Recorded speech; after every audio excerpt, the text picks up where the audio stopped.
Well, I think first of all, there's an acknowledgement that there was no great surge to the right in the past year in the United States.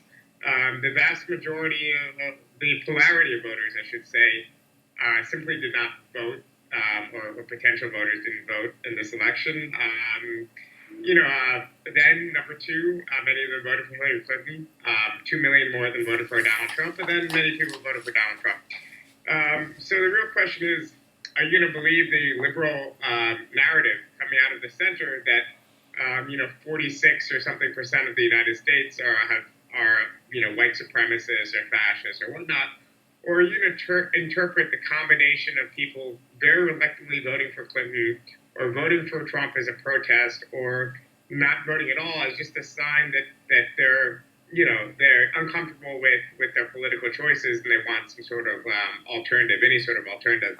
And of course, right populism of Trump, naturally, I'm a socialist. I don't think it's a solution, but I do think that there's a mood in this country that's best captured by us moving to the left and actually, embracing a real class politics. And I think that was represented in the campaign of Bernie Sanders. And obviously, there are limits and contradictions to left populism in the U.S. But I think that's the formation that the socialists and others really need to relate to. So I think that there was a certain sentiment immediately after the election of, oh my God, I'm going to move to Canada or whatever else was coming from. A lot of liberals are very disconnected from the way that average working class Americans were feeling, and the reason why for people who aren't racist, who aren't sexist, and so on, would want to vote for something completely new and different, something that every single major segment of capital didn't want them to do, something that every major media force didn't want them to do.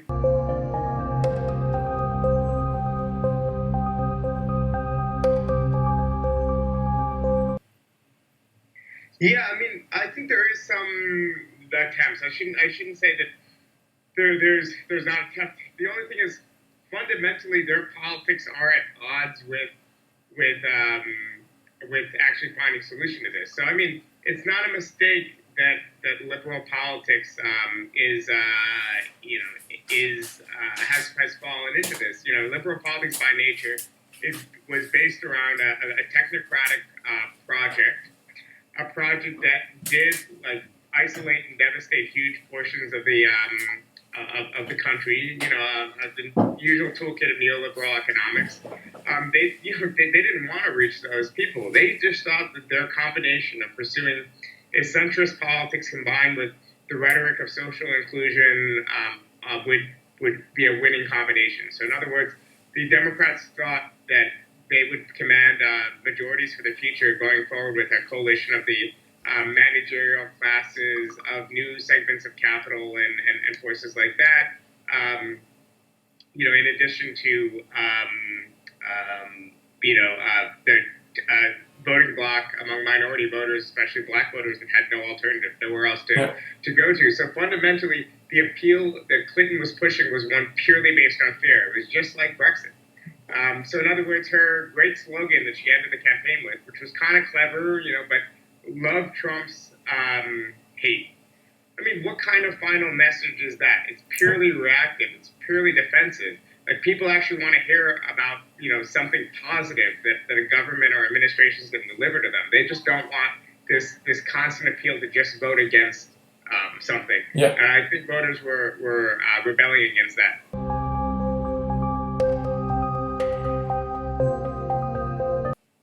Well, I think fundamentally, what Trump is doing is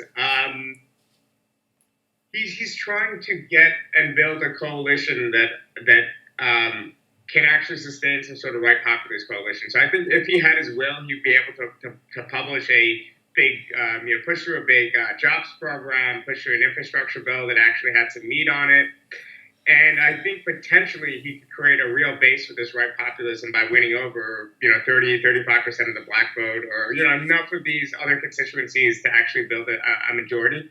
Because right now his majority is very, very, his polarity is not even a polarity. It was weaker than what the Clintons did.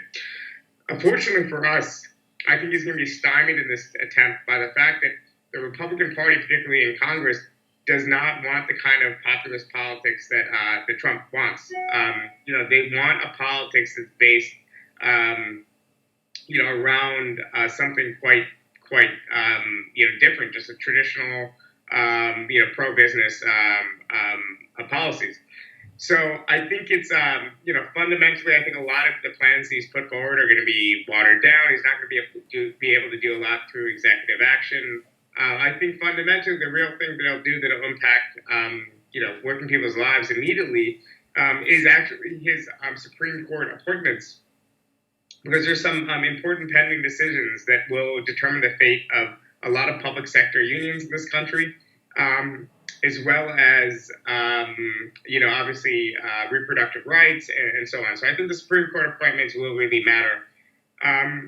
A lot of the other functions of the state that people don't think about is things like the National Labor Relations Board, which dictates the relations between employers and labor in the U.S. I mean, this board, for all of Obama's faults, has been actually populated by people who are left of center. So a lot of the decisions and recent mandates have actually swung in favor of labor. That's obviously going to be reversed. You're going to have a new regime there. So little things like that will impact people's lives. One thing to remember about the hysteria around deportations and whatnot is obviously Trump's going to be very bad on this, but Obama already has deported 2 million people. So I think a lot of this will be kind of business as usual, everything going forward, but slightly worse. I don't think there's going to be a dramatic break in a certain direction. I think the real danger, what keeps me up at night, is the idea that I actually think that if left to his own devices, Trump could be a pretty effective president. He might be a decent administrator who is able to deliver some stimulus and some jobs programs and things like that that'll actually win over a bigger chunk of the population. So, that's what I worry about. I worry about that he'll be a normal Republican president, plus add some populist elements, and that'll create a winning coalition.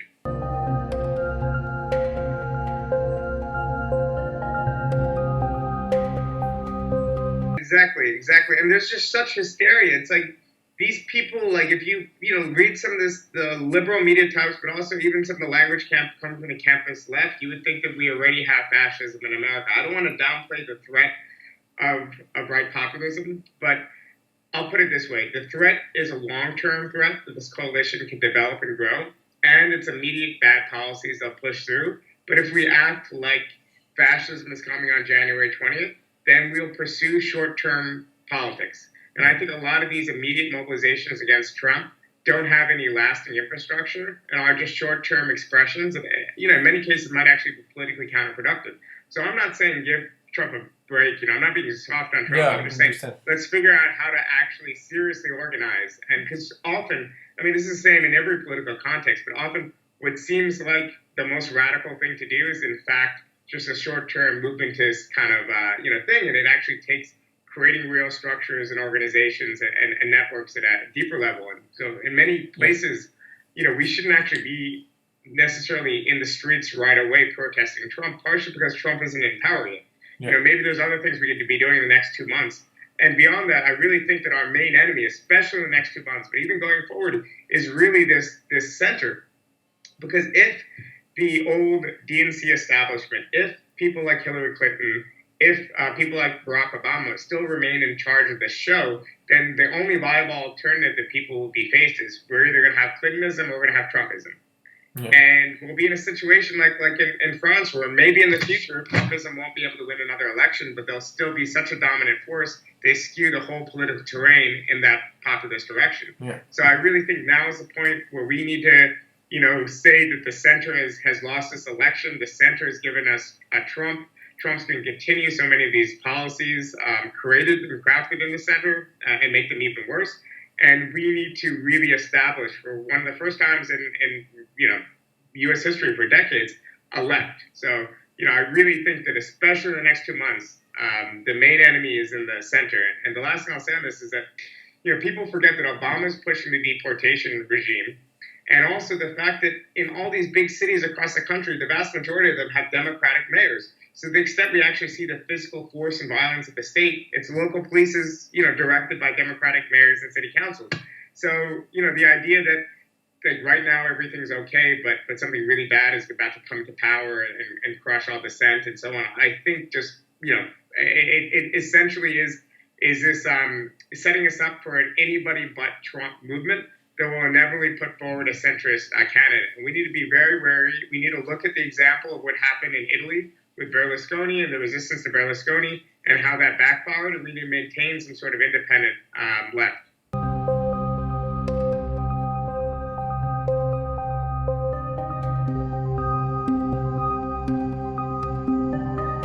Yeah, I mean, I think that's the kind of thing we can protest, a particular appointment of people like Bannon and others. And this far right, obviously it's always existed in the U.S., but I would put it this way. The Republican Party is to the right of a regular center-right party.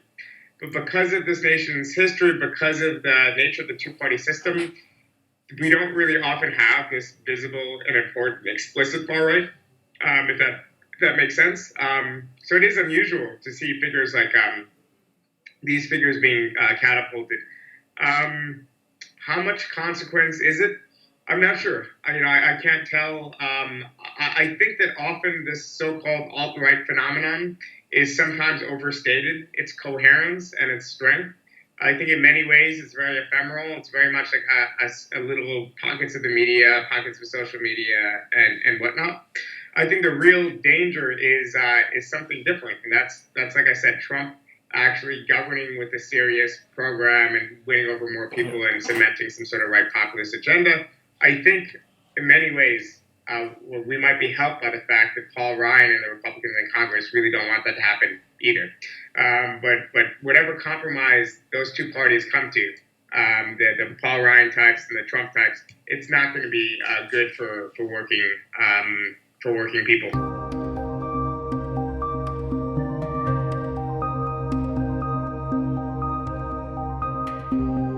Yeah, I mean, of course. I mean, I think in many ways, yeah, we have a system of federalism that is bizarre and archaic. We have this electoral college. A lot of these things were built on the foundations of a compromise in a slave society. So these aren't good systems. But I think it's very bizarre. The liberals who are fine by the rules of the game generally and don't question the Constitution, don't question the structure of government where they're in charge. They lose a race and they say, oh, the popular vote should matter, not the electoral college. I mean, the rules of the election going through was that the electoral college, matters. If they were ignoring states like Michigan or Wisconsin because they thought they had the election in their bag, that's their fault, and we're all going to have to pay the consequences of that mistake. So I find that the timing, very, suspect. But obviously, all these, you're asking a socialist, so my answer is, all these structures need to change, and I want to smash and replace the entire bourgeois state and so on. But at this moment, I find a lot of the liberal harping about the electoral college really very dubious. Yeah, bad timing. Right. Yeah, and also it is true though that like Democrats have a big advantage in the national popular vote. They've won 6 out of the last 7 popular votes. And they lost 2 of those elections that they won the popular vote in. So, like, the system, they have a vested interest in changing this system. I think, the U.S. Constitution is made to be very, very difficult to, designed to be very, very difficult to change. There's some ways in which I think we can erode the Electoral College at the state level without a constitutional amendment. But I mean, this is what the system was designed to do. It was designed to insulate governance from popular pressures and the pressures of the mob. This is what the founders tried to do, and they did a great job creating a stable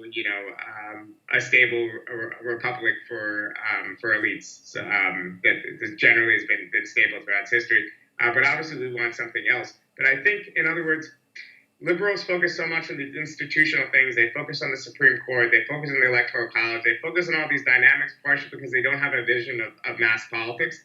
And I think the left should generally step aside, at least at this moment, from those debates and just focus about, a deeper, completely different vision of politics. And a politics that organizes everyone, all workers, across the class. Because America is still a very white country, and the majority of the working class is still white.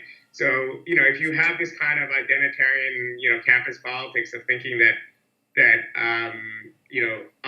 a a certain percentage of Trump voters can't be won over, then I think you're wrong. You know, Trump's base was largely a small business, petty bourgeois base, but 30+% of Trump voters are working class people that really, I think, could be won over to some sort of redistributionist left platform.